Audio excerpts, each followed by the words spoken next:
Fuel filters on your camper van. Now, these get a bad reputation for causing fires.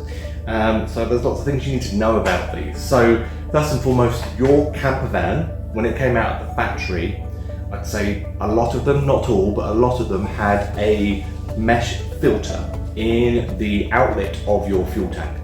Now, that was perfect for many, many years. However, it starts to rust.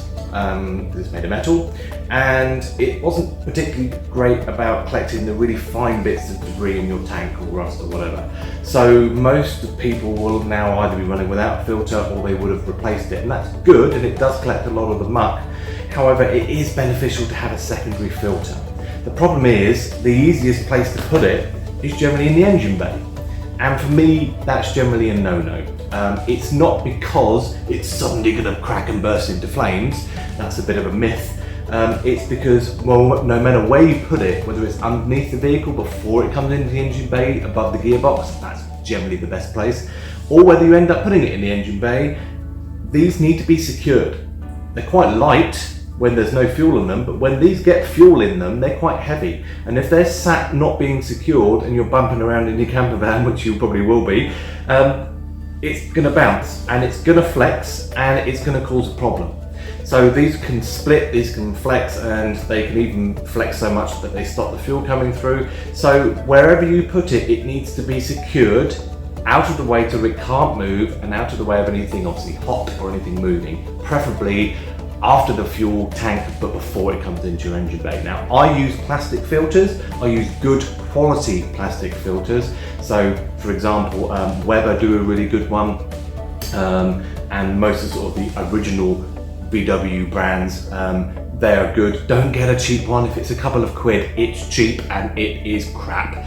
Spend about a £5 or a bit more, get a decent quality one. The ones that sort of have the filter inside of there with a little bit of sort of metal to hold it to come together, if you see that filter element, they're generally the better ones to get.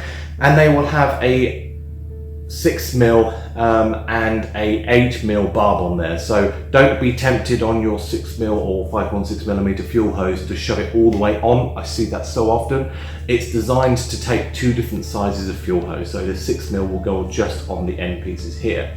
Now, why don't I use something like this, a nice metal filter? You would think, well, you're not going to have a problem with that, surely. Well, actually, I avoid these like the plague, and the reason for that is, although it might be a fantastic idea to have a metal style filter, inside there is a nice rubber seal. These are cheap, and that rubber seal is not generally ethanol compliant. A majority of the ones you buy on the market, that rubber seal is not ethanol compliant, therefore it will fall apart and your fuel will go everywhere. So you can buy ones with rubber inserts that are ethanol compliant, but they're expensive and you know they're not as easy to get off the shelf. You can't buy them from most of the VW manufacturers or suppliers easily. So I go for the plastic ones because A, they're cheaper, but I'll go for the good quality ones and make sure that they're secured up underneath the engine bay. So be interesting to see what you run and what you don't run. I do see people say, oh, it's no problem having them in the engine bay, I've never had any problems. Other people on the other side of the fence go completely nuts and say it's going to blow your vehicle up.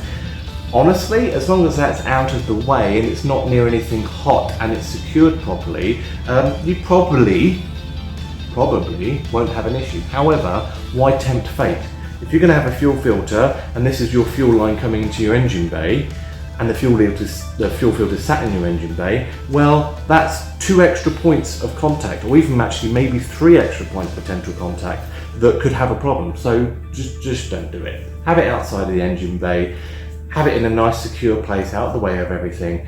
Don't have too much bend on your fuel hose, a maximum of 45 degrees, and you won't have any problems. So that's what I recommend.